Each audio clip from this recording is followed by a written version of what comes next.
Welcome ball to welcome ball. What was that? When we start combining words, this is the problem. This is the problem. We have all of the words combining in our head. Let's try that again. Luckily, we only had 2 viewers. Welcome to the Nebrasketball Brunch Show. I am Jack Mitchell from the IIT Club and KLIN, along with Kaleb Henry of Husker Max. Hello. Welcome ball. Welcome ball. You know, and it's going to be a long day of programming. You would think maybe I would be doing this at the end of the day of programming. You know, the very end, late night. Another who knows? Maybe another celebratory night. But no, this is the first thing that I say the entire day on the Nebrasketball content. You know, last time we did this, Kaleb, on a Friday and had a double show, it was a very good day. People forget that. This is true. This is very true. And the old Creighton game. However, well, and you know what? The last time we did that, they were also coming off of a loss. They were St. Mary's. St. Mary's. Yeah. I wonder what kind of I don't even remember what kind of attitude I had before that game about the Creighton game. I really don't. I think the attitude going into that one, coming off of the loss, was very okay. St. Mary's is a good team. It was a neutral site game. Nebraska didn't shoot as well as they could, and just kind of it was a loss. But there's Creighton coming up tonight. Yeah, I was going to say very different after last week's loss. Yeah, I think I remember thinking, you know, the type of team St. Mary's is couldn't give Nebraska problems, but Creighton is not that type of team stylistically. And now here we are. All of that seemed to have come true in many ways. So we're going to delve in, obviously, the game tonight, Nebraska, Indiana, and we will have our after Nebrasketball show after the game. Hopefully we'll be able to finish that up just as the Nebraska volleyball game is beginning, but it'll probably overlap a little bit, I would say, because the basketball game starts at 7, so we'll probably go on around 9:15. That volleyball game probably be starting right about 9:15. So anyway, but you can have 2 screens on after the game, and we'll have Jacob Bigelow joining us as well. Yes. So before we go any further, we need to open the show like we always open the show, unless I forget. And that is the NCAA Tournament confidence meter. And last week, I went up to a 5.5 after having sat at 3.5 for a long time. You went up just a little bit. I was at a what was I at? I was at like an 8.9. Then I went up to, was I at a 9.3 or a 9.4? Yeah, I don't know. When you start extending decimal points out, it gets very hard to remember. Fine. It's fine. Yeah, is it though? It is. I don't know. I can't remember exactly where I was last week, but I know where I am this week. Well, okay. I want you to start because I think you're going to have a more dramatic just based on your reaction to the game on Saturday. I'm really curious to find out. You had a stronger reaction to the game Saturday than I did, at least about the way Nebraska played. Not that I was high on it, but like you were like really, really out, really disappointed, really concerned, all of those things on Saturday. I don't know how much of the week is evened you out on that, but where are you with the confidence meter? It's not just that Nebraska lost. I mean, things are going to fluctuate for me a little bit, win or lose. It's how they lost and how bad everything went on both ends of the floor. Didn't show up on offense, which has been the majority of games. Didn't show up on defense. Can't have that happen if you're going to shoot as terribly as they have for the year. Did not look like there was a whole lot of want to throughout the entirety of the game. And you add all of that in, that's not going to work out very well for you.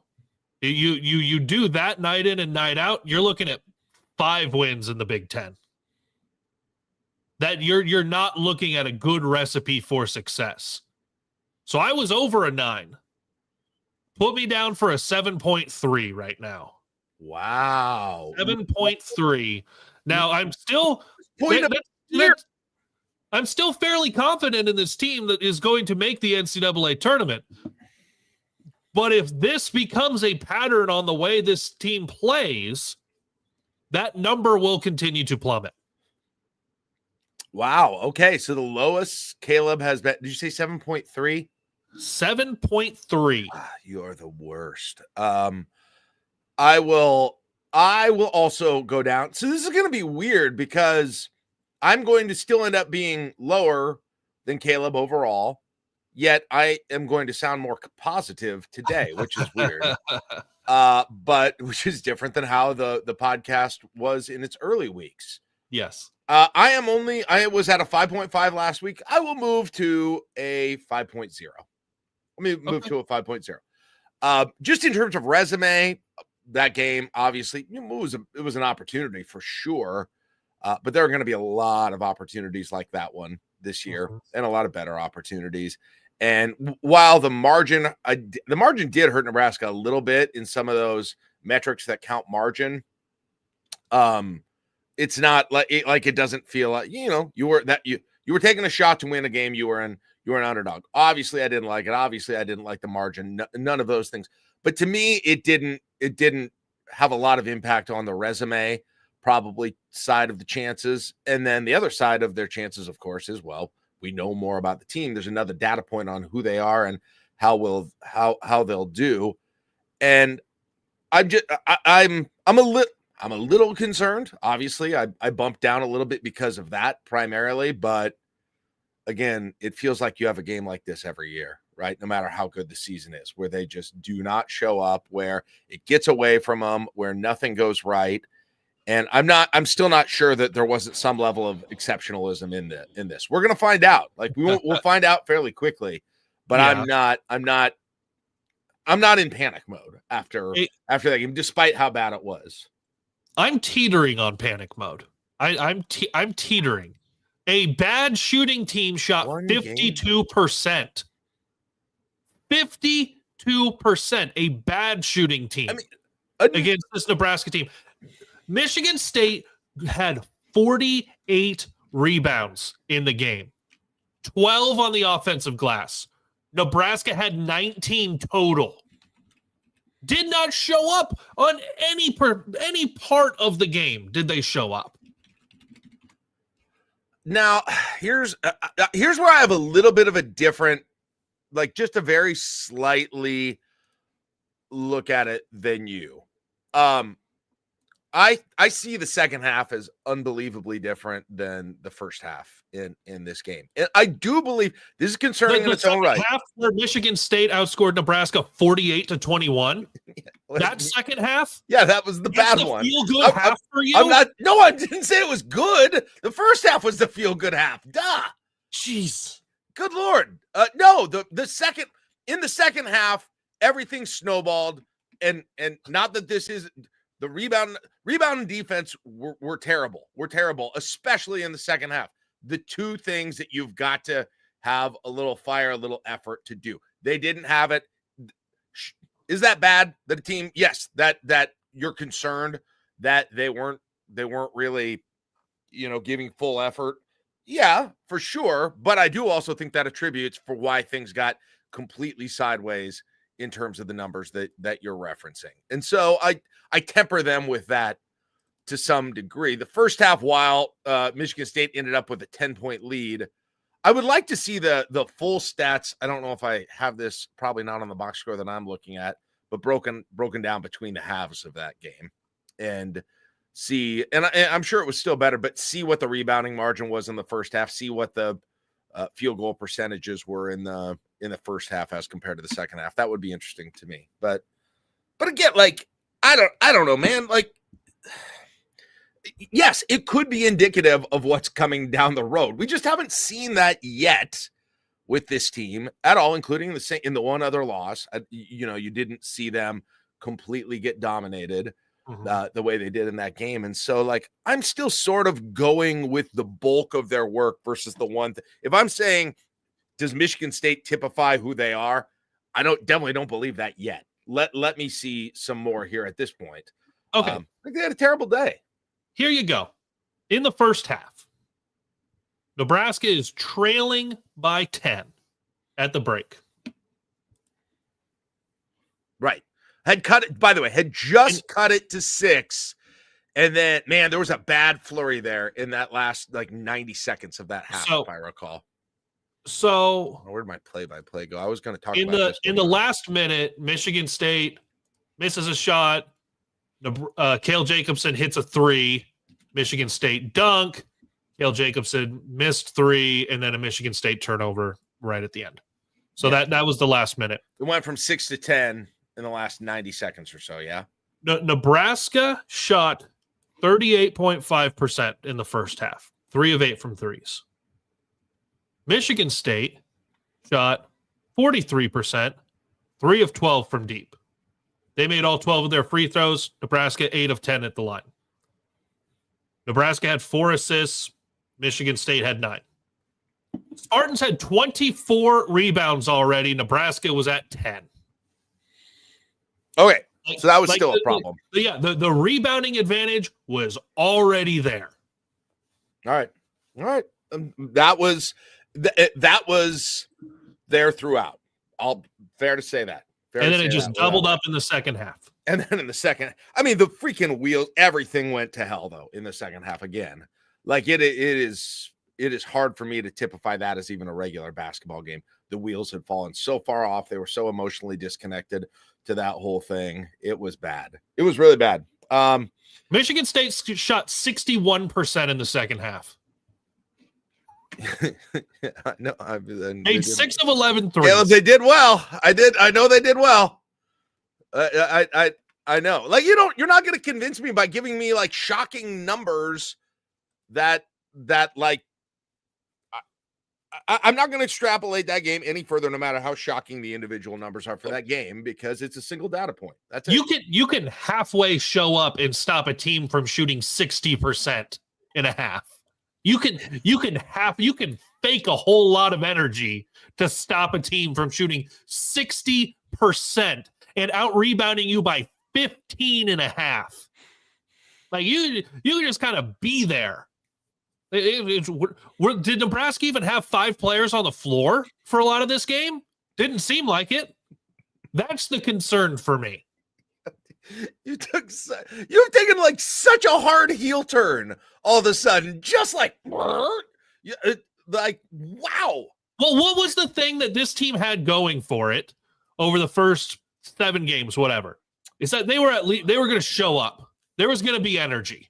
You were going to get something from Nebraska on the defensive end, and then you were going to kind of hope that you could at least get to the free throw line, or for the couple games before that, made some shots.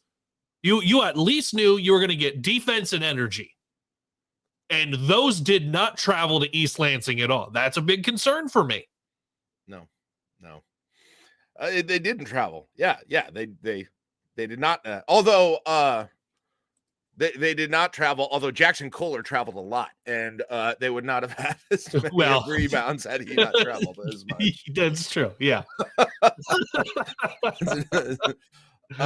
Cam says Jack is the positive boy and Kaleb is negative right now. It's our live studio audience on our Discord. I'm the negative one, and I'm 2.4 higher than you. Yeah, that's the crazy thing. That is our scale is still what? Yeah. How are you? You don't sound like you really believe your number. No, either your number or what you're saying now is being exaggerated. And I don't know which one that it is. I believe this. What happened gives me fear going forward. However, like you said, that is one data point over the first portion of this season. Nebraska still has a conference game, and then they still have to go to Hawaii. There are still multiple data points before we get to the end of this calendar year. Mm-hmm. So I'm still majority positive that this team is going to make the NCAA tournament. However, what we saw in East Lansing gives me pause, gives me more than 2 points, gives me more than 20% worth of a drop in my confidence rating. All right. So I'm still more positive than you on getting to the NCAA tournament, but Right now, I have more concern over this being something that can derail the season, that can become a habit for this team than you do. Okay, fair enough. Fair enough. I want to ask you this question because you started asking this question rhetorically. Well, not even rhetorically, you're actually asking it, but I want to delve down further into it. You asked what does this team do well, Nebraska, going into this game, and you were kind of setting up the way that you were talking about Michigan State. But let's go back to that question. Like, now that we are this far into the season and 2 weeks away from going exclusively to non-con games, or 2.5 weeks away from going, or excuse me, 2.5 weeks from going exclusively to conference games, what is, taken as a whole, where we've gone in the first month and a half of a season, what would you still say this team does well? What's its strength when you're looking at them as a matchup right now? Defense and getting to the free throw line. Okay. That's really the strength. There's still potential strengths, things that have kind of shown themselves a little bit, and that's the ability to shoot the basketball. It's not something that Nebraska has shown they can depend on. But when you get Connor Essegian hot from deep, and then you get a few other guys hitting, and Nebraska had that couple game stretch where it was like, wow, this could be a thing. It just doesn't show itself enough. Nebraska's shooting under 30% from deep on the season. But defensively, other than in East Lansing, Nebraska has shown through scheme and through effort and through size, this team can be very hard to score on. And on the other end, Nebraska not necessarily hitting shots, but finding a way. That's the effort part of it that you saw.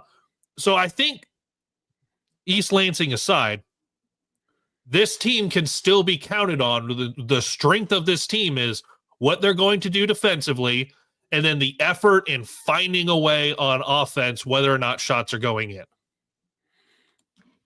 And I mean, I you know what I would have thrown in there too, and this is going to sound funny, is rebounding too. Yeah. Well, and rebounding is an effort thing. Right. But I would have added that in there as a pretty, just not giving teams second opportunities for the most part. And I think that's probably, if you looked at the statistical rankings, even after the Michigan State game, that probably is where they're ranked highest in stats like rebound margin or some of those advanced metrics that they've got with this whole thing. Well, and so Nebraska went from out rebounding its opponents on the year by like 8 per game. Yeah. It's down to 1 per game. Okay. So it drops. Wow. That's crazy. That was that. It was that bad. And so then the next question that follows from the first question that I asked is, if that is still their strength, what kind of matchups, what are the matchups that are going to be good ones for Nebraska, and what are going to be bad ones for Nebraska? And the bad ones are, I guess, whatever Michigan State is. And the good ones are whatever Creighton is. I don't know. Yeah. What is that? Yeah. I don't it's obviously, if they're going to have a team that is big, like, their size advantages help them in their early season quite a bit. Like, yeah, that's been pretty significant for them in the games that they've won. And so when you have teams come in like Michigan State did, that had several bigs that matched up, and Nebraska, had Berke that was kind of not really playing, and that was factored into that too. Less than 14 minutes, by the way. Yeah. Here's the thing. Away from their size too. Do you feel like that game, because it snowballed in the second half, could have gone a different direction if, instead of Andrew Morgan getting 28 minutes and Berke under 14, if you flipped those minutes, it feels a lot better the way things go in the second half? And Berke obviously has to be healthy to get those minutes. Maybe, but Morgan was one of the guys who was making shots in that game. The team high 14 points. He was inefficient. I agree. He was inefficient, but he was one of the few people who was making shots or rebounding the basketball. So it's hard to rip him too much. Right. Like, I was watching the game with my son, and he was being critical of Morgan during the game. And I'm like, at times he looks like the only one who's playing, though. Right. So I don't know how much of a difference that would have really made. Okay. I really don't. Because he was the one who was only one who was giving. Like Kaleb, there were other people who were doing nothing that should have been out. You know what I mean? Well, yeah. I'm just saying, typically what you've seen over the first portion of the season is reversing those minutes numbers. Yes. Is that Berke was out there for the 25. I'm just saying I don't know that doesn't feel to me like it would have made a difference in this game. Like for me, Juwan Gary wasn't who he usually is in that game. I didn't think so. Man, he is like, what do you say about the way he defends and rebounds? I do, at least, is that he plays bigger than he is, and he's tough as hell, usually. He didn't look either of those things against Michigan State. It was not his usual. He was absolutely not his usual self in that game. 3 rebounds, no steals. Yeah. No assists. Yes. And so in part because of that, and in part because nobody else was stepping up offensively hardly at all, and Berke wasn't there. You had to kind of run the offense through Morgan, which is just not what you want to do, but that's ended up being, and because Essien was doing nothing. I mean, that's the one. That's what you were missing offensively more than anything. 1 point from Connor Essien, second leading scorer. Missed both of his shots. They both came from deep.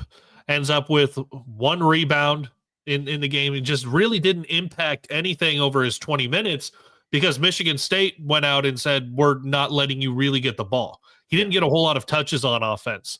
And so if he's not hitting after coming off back-to-back games where he had made 6 threes in each game, and Bryce Williams isn't going into take over the offense mode, who's going to score the basketball for you?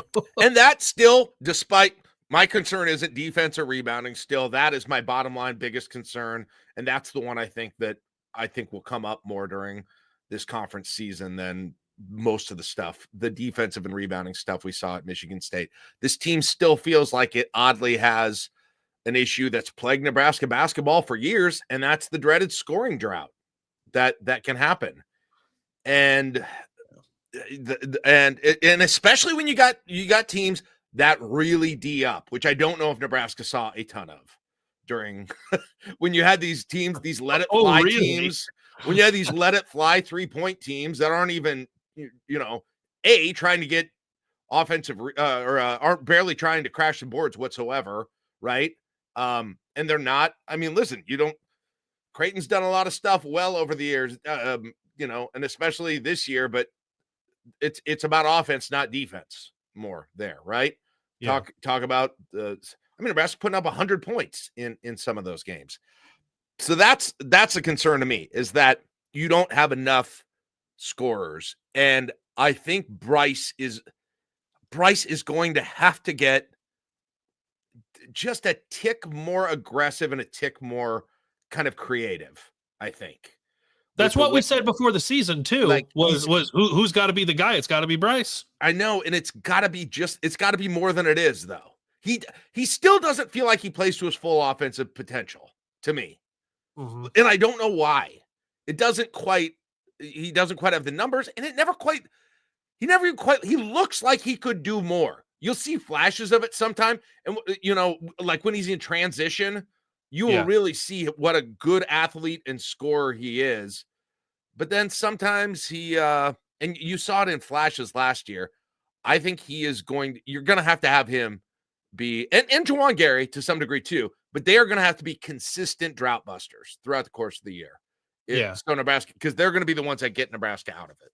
Yeah, maybe it's partially because of his size. Like, he's 6'7", but there are times that it's like, man, can you take the tempo up a little bit? It feels like going through the motions. And obviously it doesn't when he gets a step and then he jumps and it's like, okay, it's super athletic, really athletic guy, can score from all over the place.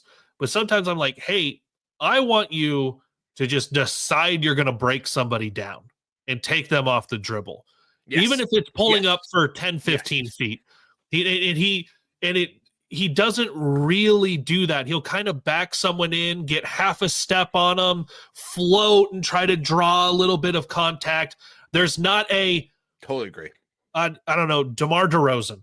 There's not a James Harden. There's not I have the ball in my hands, and now I am going to score. I'll give you an example from last year that Nebraska fans will be Terrence Shannon against Nebraska in the Illinois game. He decided he was going to score primarily at the rim and, went in. I don't know that I've seen Bryce, even when he has bad games, it's not necessary, or excuse me, when he has good games, big game scoring, it doesn't even necessarily look like that going to the rim, right? It's usually because he's doing a little bit of that, but he's also making mid-range shots like crazy too. When he has big scoring nights, he went 2 for 4. He went 2 for 4 from 3. He hit some other shots, but he made 13 free throws. Right. Like that's where it is. It's not he's not going through and dunking like 3 times a game over somebody. There's I don't know, it just looks like killer instinct thing is not there as much as it should. There are times that it shows itself and it's like, man, do that. Mm-hmm. Yeah, but it's just not there consistently. And Kaleb, to me, the way if it's happening is one way that you'll know that that's happening is instead of getting 2 shots, he's getting 1 shot more often because they're and ones. Yes. That's one way. That's more what I'm thinking of. Mm-hmm. So like to me, his performance, I think because offense in the end is my biggest concern. And I think he is the biggest weapon in breaking those droughts and those issues that Nebraska had offensively. They had every issue against Michigan State, but to the extent we're just talking about offense, it was that they couldn't find a scorer. And he didn't come in and rescue him right during that game. And so I think so much rides on him. And then I think Juwan Gary also plays that role to a slightly lesser degree, but I think he does offensively too, because I think he can, if he really decides to, he can score. Right. And he does. Like there are times that you see Juwan Gary take a guy to the rim, and it's like, all right, you can flash that. Please do that 3 more times and take 3 less threes. Yep, that too. like how do you find a way over the course of the game to balance those out? There's a lot of opportunities for this offense that it shouldn't rely on Connor Essegian hitting 6 threes. Mm-hmm. I'll take that. Like let Connor Essegian average making and 3 it'll to 4 happen threes a night. Sometimes. Yes, exactly. But if you look up and you go, we haven't scored in 90 seconds. We haven't scored in 2 minutes. Or like in the first half against Michigan State, we haven't scored for the first 3 minutes of the game. Or now here's a 4-minute stretch and haven't scored. Well, guess what? I want you to ISO Bryce Williams. Yes. I want you to go, hey, go get us a bucket. Yep. We need to let's flatten things out. Let's go get a bucket. Someone, unless you are wide open for a 3, Bryce is taking the shot this trip. And then start making them commit. And if they collapse on him, right, you got Mia in there and get him one of those easy dunks or something like that. Yes. But it's got to start with Bryce, I think, mainly or Gary. And I think Matt on the Discord puts it really well. He said, to relate it to a sport I know way more about, is Nebraska a team that needs to rely on a home run to break a drought, or can they manufacture runs? Right. Yes. Will they be able to manufacture runs when they or points when they need to? That'll be my biggest question about them this year. Now, coming in tonight, Kaleb, you have a situation. I didn't know this till I saw the John Rothstein tweet. I mean, I knew it, but I didn't know the exact date. I knew Nebraska didn't lose at home last year in the conference, and they have not lost at home in conference since February 28th of 2022. 23. Yes, 23. Sorry. Basketball seasons confuse me because they go over 2 years. But yes, of 2023, which was that Michigan State game where they were way ahead. And I was and the peak of me cursing the team or believing I cursed the team by being there really hit its peak when Kaleb made a video of people begging me not to go to the game. But on the court, Nebraska, that was a game where Casey hit the 3 and did the turnaround and didn't watch it and wussed out and looked back at the last second because he was afraid it wouldn't go in. And it did. He was concerned. He was so concerned. If you would have just let that go, it would have been more popular than the butt alley-oop. But nothing will be more popular than the butt alley-oop. Oh, the greatest play in Big Ten history. I think I have. let's see. Can we share this? Yeah. Can we share? No, this? you have it. Okay. I found it. All right. Oh God. And then stay away, Jack. Stay away, Jack. Jack Mitchell, stay away. Stay at home. Stay on your couch. Wear your hat with the bendy bill. Stay home. Jack, stay away. You, Jack, stay away. Stay away.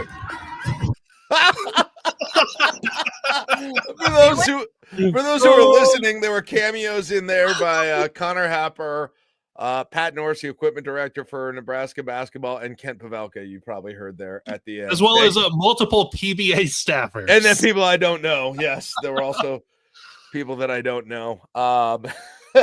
So that was.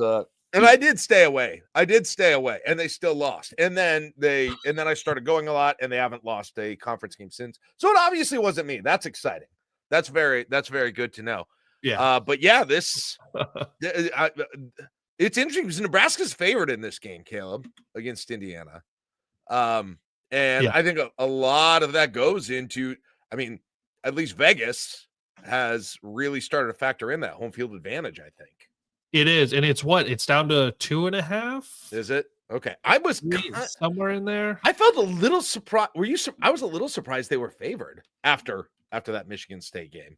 I think so too. I also think maybe Vegas looked at it as the way you've convinced me over the course of this conversation. One data point, and it was away from Lincoln. Yeah. Yes. Perhaps. Indiana this year. Let's see. Let's go. Oh, they started out by knocking off Caleb's alma mater, SIU Edwardsville, 80-61. Then they had Eastern Illinois. They beat South Carolina. They beat 87-71. I believe that same South Carolina team lost to North Florida, right? Let's see. Then you had UNC Greensboro, so weren't really tested till the Thanksgiving weekend. Then they play Louisville, lose to Louisville. Battle for Atlantis. 28 in the 89-61 in the Battle for Atlantis.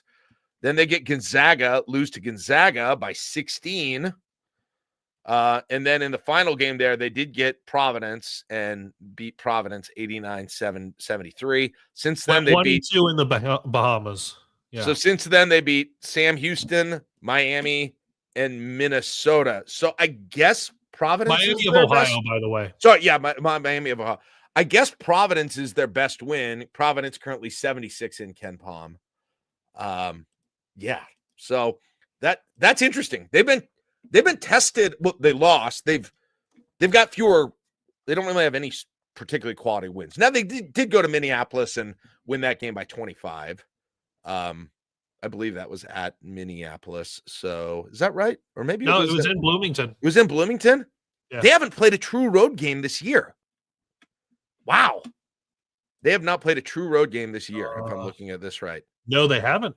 Wow. Yeah, this will be their first true road game on December 13th. And then they won't have a second one until January 5th. Wow. The closest they have had to a true road game so far was the charity exhibition at Tennessee in October. Did they win that, by the way? Do we know? 66-62. They won it? Ooh, Tennessee's good. I mean, it's bad if we're digging into a charity exhibition to be hey, that seems pretty good. Nebraska beat Colorado in that exhibition game. People forget. Yes. Let's see.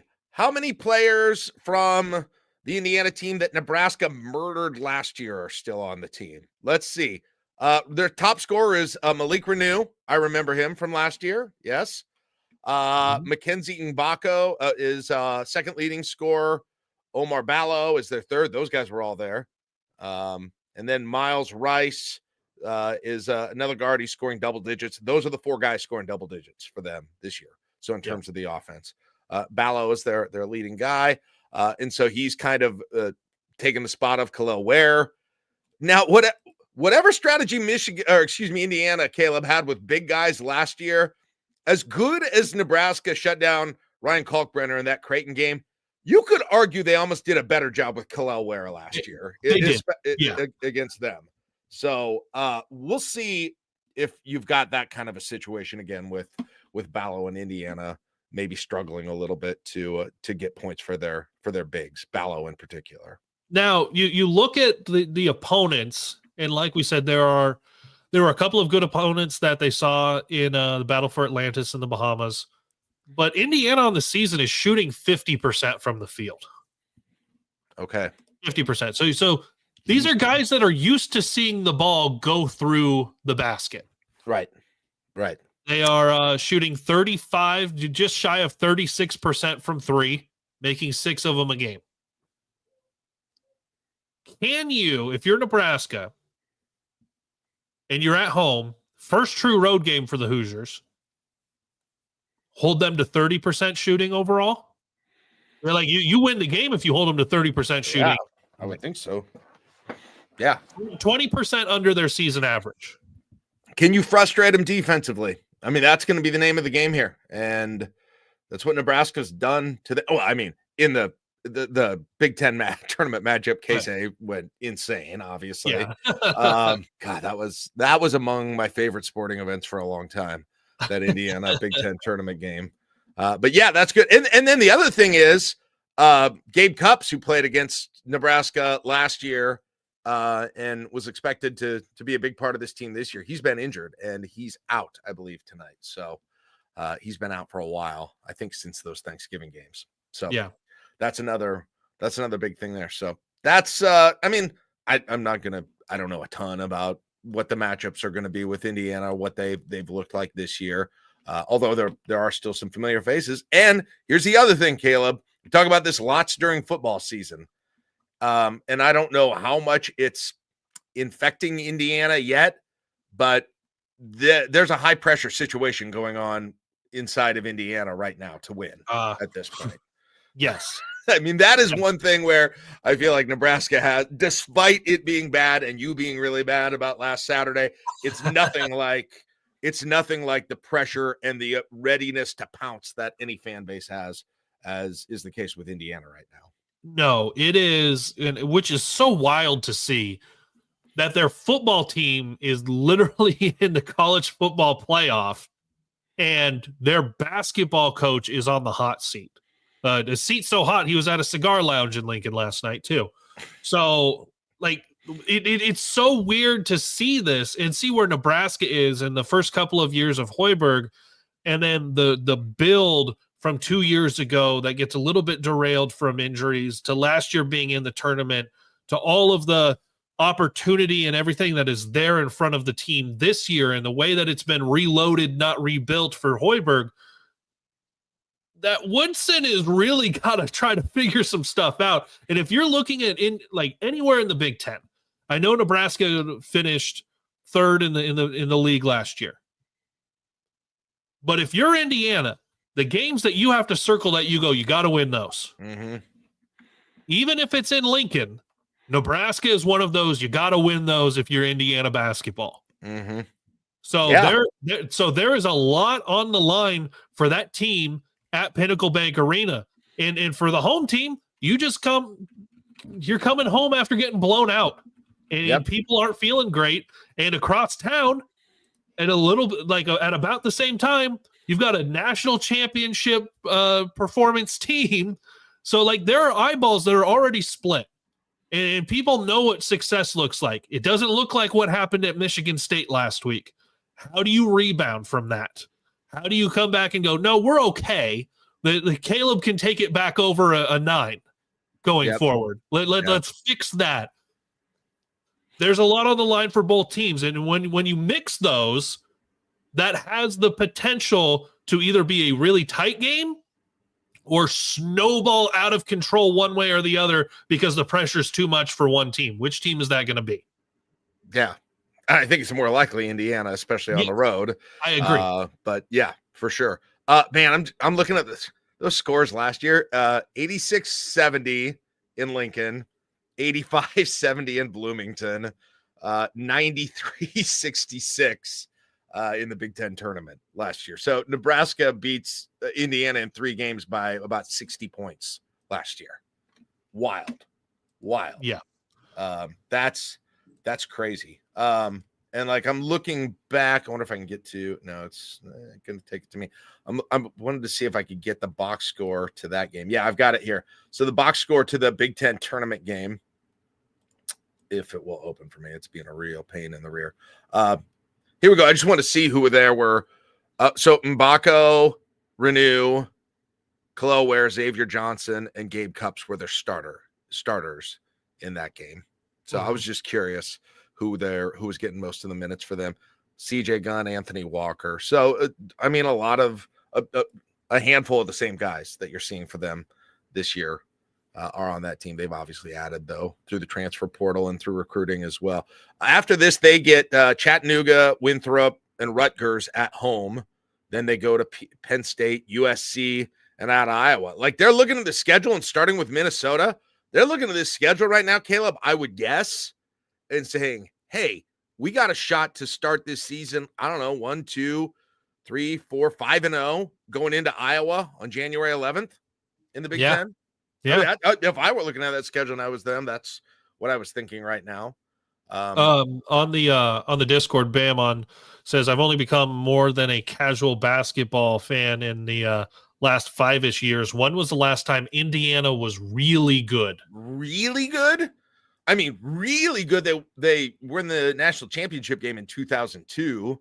Yeah. I mean, since then they've made the Elite Eight a couple of times. Like, do you count that as really good? I know Elite Eight is not the standard for Indiana. Yeah. But they had in 2015-16 went 27-8, got to the Elite Eight. A few years before that, you had back-to-back years in the Elite Eight, 27-9, 29-7. Right. Those mid like 20 teens, like Yogi Ferrell they had with them, right? They had a few decent runs with them. The Tom Crean teams. Yeah. Yep. The Tom Crean teams. The weird thing though, but you remember the Nebraska in Nebraska's good years, right? Like that 2014, 2015 team. Yeah. Or excuse me, the 2013, 2014 team. They owned that Indiana team that year. Nebraska did. Well, right? They brought Petaway and Pitchford into Bloomington and beat them by 10. That was kind of the game that you knew that Tim Miles team that went to the tournament. You're like, okay, they're legit that season. And then in the series, Indiana won the next 3 in 14-15, 15-16. They won both of them. And then Nebraska went on another 3-game winning streak in the series, including twice in Bloomington. Nebraska has won in Bloomington so many times. And then some of the times they've lost, like they played in 2019, 2020, they played an early Big Ten game in Bloomington, and they were big underdogs in that game. And they took them to overtime that game, I remember. And it was like weirdly close. It's just when you went into the Big Ten, I did not expect Indiana basketball to struggle with Nebraska basketball nearly as much as they have. Like, I feel there are programs that are not as good overall still as Indiana, even though they've had their issues, that have struggled less with Nebraska basketball than Indiana has. Yeah, it is. The league. It has been over a decade since Indiana. This was the 2012-2013 team.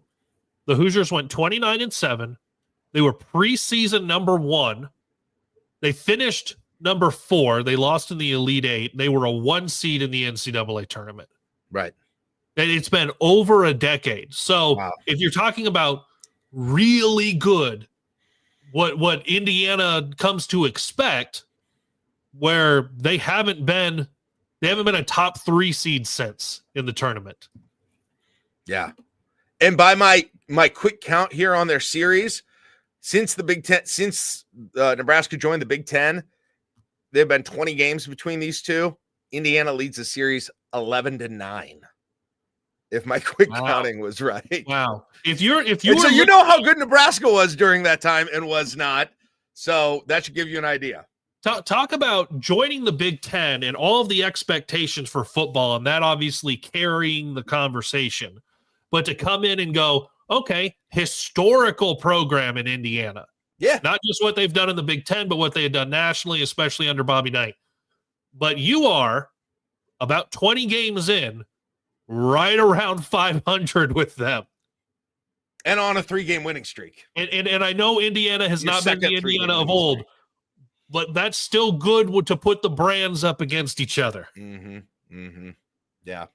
It's wild. And people make the comparison, and a lot of times say Nebraska football is most comparable to Indiana basketball in a way that you're constantly trying to go back for past glory. And so if that's true, does that make Nebraska basketball Indiana football? And hello, Final Four? Uh-oh. Uh-oh.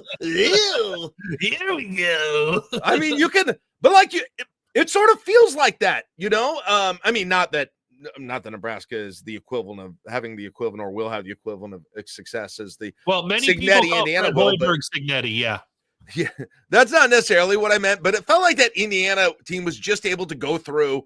That football team was able to just go through with kind of very little pressure, right? And Nebraska, it feels like football. They always have this pressure weighing them down, and I think it's flipped the other way, right? And that's why we're talking about this game like we are. Despite Nebraska coming off the terrible game, it still feels like pretty easily Nebraska will be able to overcome whatever bad feelings there are mentally about that if things go well early in this game. Yes, and the pressure quickly shifts over there to Indiana because they live with the pressure permanently, like Nebraska football, right? Yeah, they are, because of that comparison, and it's such an apt one to make. If things can just start going your way and put that doubt in Indiana's head early, we know what that looks like we know what that looks like on the football field. All you need to know at any point during the game is imagine Indiana is Nebraska football and how you would feel in that game. Oh, it's all you need to know to get a good sense of where, right? Yeah, I mean, there's going to be an oblique moment for them, right? If it's a close game against Nebraska, all of a sudden things will fall apart. They think some random guy for Nebraska is always beating them and having the best game of their career. All of the things you say about Nebraska football happened to Indiana basketball in this series. And it's great. We need to embrace being on the other side of it for once. Look, we just spent an entire season being on the bad side of that. So tonight, and a crowd that seems annoyingly pumped up, right? All of those things. The stupid fans you get frustrated with when you're Nebraska losing to everyone else. Everybody feeling like they're cheering for the opponent. That's Nebraska basketball again, Yes. Anybody who's watching this who's not a fan of Indiana is cheering for Nebraska in this thing. And that's a lot of people across the country that just go, yeah, it's good to see Indiana basketball down. Yeah, like that's what it is. And if you're a Husker fan, you're a Husker fan at Pinnacle Bank Arena tonight. This is the best game you've had there all year so far. This is the one where you got to show up, you got to fill up the 300 level, and this is where I thought you were going for a second, just because you and I have referenced this off air on radio before. Scariest environment imaginable. That's all you had to say. Scariest environment imaginable. Yeah, so this take has nothing to do with X's and O's or analysis or matchup or anything, but I totally see a game where Nebraska runs away with this too. I can you would if you're telling me Nebraska wins another one by 18 points, 22 points, like that happens in this series. Yeah, right. It's happened to Indiana this year already twice. I mean, against top 15 teams, but you could see in that first true road game. Yeah, I mean, Kaleb, Nebraska's got to pounce. Nebraska's got to pounce. If a season is hot early, all of a sudden, imagine being Indiana, right? Again, put yourself, if it was a Nebraska football game, let's say a season starts the game 3-for-3, right? And you're like, last year, didn't they have the Japanese guy who didn't miss? And now they got this guy who they always have some weird guy who won't miss. That's what like the Indiana version of Jack Mitchell is doing there. Just like getting furious about them. Do we, if a season starts out 3-for-3, does he walk up to Woodson and say, Connor-san? I don't know. And I wonder what a season did. Maybe. I don't know. I wonder what a season did against them last year. Now that I'm sort of curious if he had any. I'm going back to their games against Wisconsin. Oh my gosh, Wisconsin beat them 91-79. Is that their only matchup? No, they played them twice. Let's see in that first one, 91-79. In that one, sorry, this is bad radio or bad podcasting. I'm trying to get to the box score of this. Okay, so he had 6 points. He had 6 minutes is all he played. Okay, each time against them. That was when they were starting. I mean, that's why he's here now. Yeah. Yeah. Yeah. Wow. That's interesting. 1 for 4 overall. Okay. Well, there you go. So even better though. Even better. They're gonna be like, hey, this guy sucked last year, right? We saw him. Now and then he came to Nebraska. Now all they do is hit threes against us and celebrate. I will say it now. Okay. 3 threes for a season in the first half again. You can pack your bags and go watch a volleyball game. Nebraska's winning that thing by double digits. Yeah, get over to the bottom. I said it.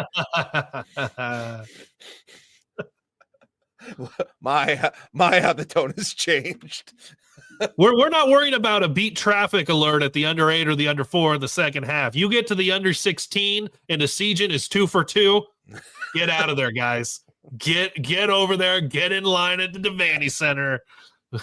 Connor's got this. 2 other things I'll be interested in Kaleb, that I think have to be met. You talked about Bear K not getting the minutes that he did against Michigan State. And then the other thing, and it's arguable whether or not this was a huge issue or not, but Braxton Mia was in foul trouble immediately. And the entire 20 game seconds in, he had a foul. 20 seconds. And so that was enough. So they didn't have their full sort of arsenal of big guys in 2 different spots there. Yeah. And that probably, and again, not making excuses. I'm not saying that's the reason they lost. None of that. But that's part of the reason why they felt so much smaller than they usually do.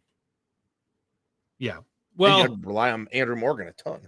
And you've continued to see the minutes shrink, and he's not going to be a 10 rebounded guy, a game guy for you, but the minutes continuing to shrink for Gavin Griffiths, and more of those coming in for Cale Jacobson.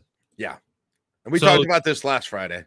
Yeah. So there's a size difference there, but Cale hits that 3 late in the game. Is that something that's really shifting in the lineup as you're going through and saying, hey, what are my rotations? Is that shifting towards Cale Jacobson getting more minutes than Gavin Griffiths? Yes, and I think it will continue to do that. And again, we're only talking about, we're talking about the end of the first half, it seems like, and then maybe a little stint in the second half as well.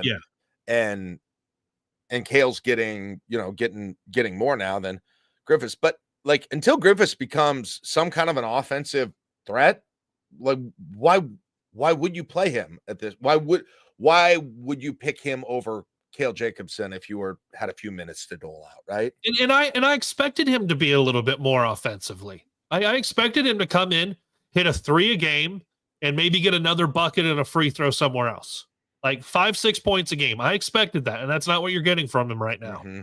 Yeah. Again, and that's going to be one more thing about this offense, Kaleb, is if the only really reliable shooter from outside is Esiason, and Bryce, I think, has been too or will be, but those 2, right? Who else is a truly reliable? They don't have them. They're not on the roster. You thought Griffiths would be. So far, he's not been at all. So that's it. You trust 2 guys from 3, really. Okay. I want to play a quick game with you. Okay. It's called 3-point percentage. All right. Start at the top, best, and work your way down. Can you name? We'll just go 5 or 6. Any percentage? Any amount so shooting 42% for Nebraska. It's the top percentage. Connor Esiason. 37.9% second. See, I wonder if Cale fits in there weirdly because he's only shot a couple, and I know he made 1. I'll tell you, Cale doesn't. Cale's towards the bottom with a 14%. Okay. Then I would say Bryce is probably next. Bryce is next. Okay. 33%. 33%.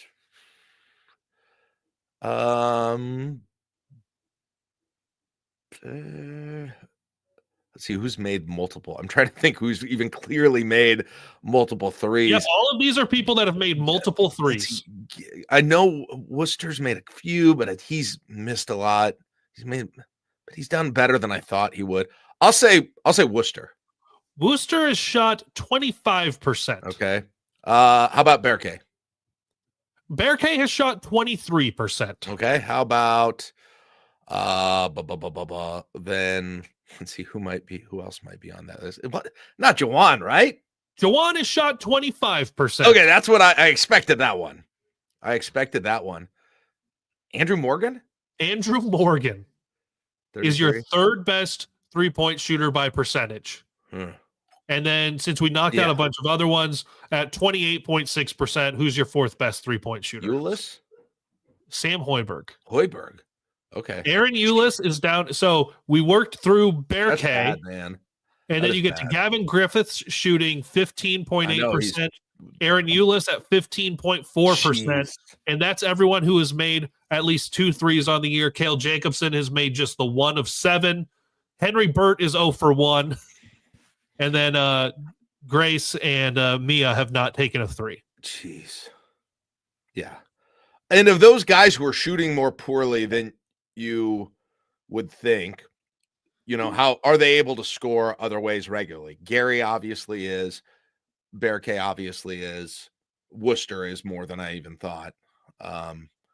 But just in terms of, offensive firepower, that's a huge problem. And especially when they're able to key, like Michigan State did, they defended the hell. Part of the reason the Season had a terrible night is they really did a good job. They chased him all around. And I'll tell you what, I can't remember who it was defending him most of the night for Michigan State, but you remember when people used to do that to Casey and they just held the crap out of him. I didn't even really, of all the bad officiating, I didn't really see that much happening with the Season. The Season couldn't get loose from him, it felt like. No, they took him out and they didn't have to hold on to him. He was just eliminated. If they put someone anywhere near him, he just didn't really get the ball.